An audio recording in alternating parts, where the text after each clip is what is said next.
Hi, ഒരു മാങ്ങ പരിചയപ്പെടാം. ഇതാണ് ബാസ് മാംഗോ, ഈജിപ്തിൻ്റെ.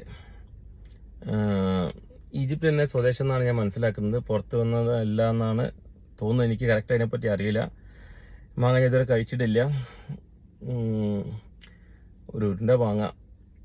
ഇതിൻ്റെ ടേസ്റ്റൊക്കെ ഒന്ന് നോക്കാം. കാണാനൊക്കെ അടിപൊളിയാണ്. ഇത്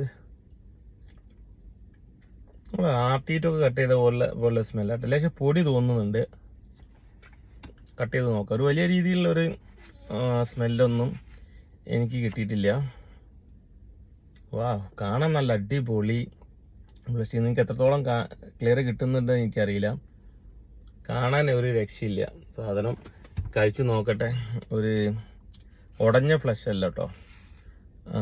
ലേശം ഒരു ഹാർഡ്, ലേശം ഒരു ഫൈബറിൻ്റെ സൗണ്ടൊക്കെ ഉണ്ട്. മറ്റേതിനും ഉണ്ടായിരുന്നു, പക്ഷെ കഴിക്കുമ്പോൾ അത്രയ്ക്ക് അതൊന്ന് ഫീൽ ചെയ്തിട്ടില്ല. ടേസ്റ്റ് നോക്കട്ടെ.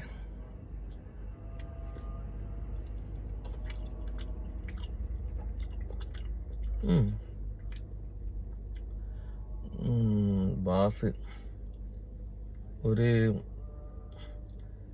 എന്താണ് പറയാ, ഒരു പംകിൻ പോലെയല്ലേ ഇത്.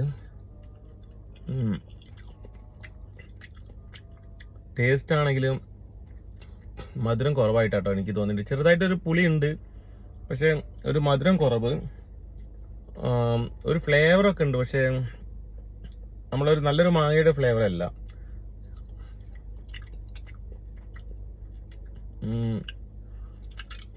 ഓവറോൾ ഒരു ആവറേജ് മാങ്ങ അത്ര പറയാം. പക്ഷെ അടിപൊളി സൂപ്പർ ഫ്ലഷ് ക്വാളിറ്റി ആട്ടോ. അത് നിങ്ങൾ കണ്ടു, ഫ്ലഷ് ക്വാളിറ്റിയാണ്. പക്ഷെ മധുരമില്ല. ഇതിനൊക്കെ TSS നോക്കിയിട്ടുണ്ടെങ്കിൽ ചിലപ്പോൾ ഇത് 16 or 15 ഒക്കെ TSS ഇത് വരുള്ളൂ. ഞാൻ എൻ്റെ ഒരു ഇത് വെച്ചിട്ട് പറയാം കേട്ടോ, 4 ടേസ്റ്റ് നോക്കിയിട്ട്. എന്നാൽ അതിൻ്റെ മുകളിലേക്ക് നിൽക്കുന്ന, അതിനെ കവർ ചെയ്യാൻ പറ്റുന്ന ഒരു ഫ്ലേവറൊന്നും ഇതിലില്ല. അപ്പം ഇത് ബാസ് എന്ന് പറഞ്ഞാൽ മാങ്ങ, ഈജിപ്തിൻ്റെ.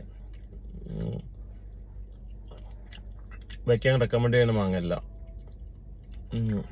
നല്ല ഒരു പൊടിയുണ്ട്, മധുരം കുറവ്, ലേശം ഫ്ലേവറും കുറവാണ്. ഓക്കെ,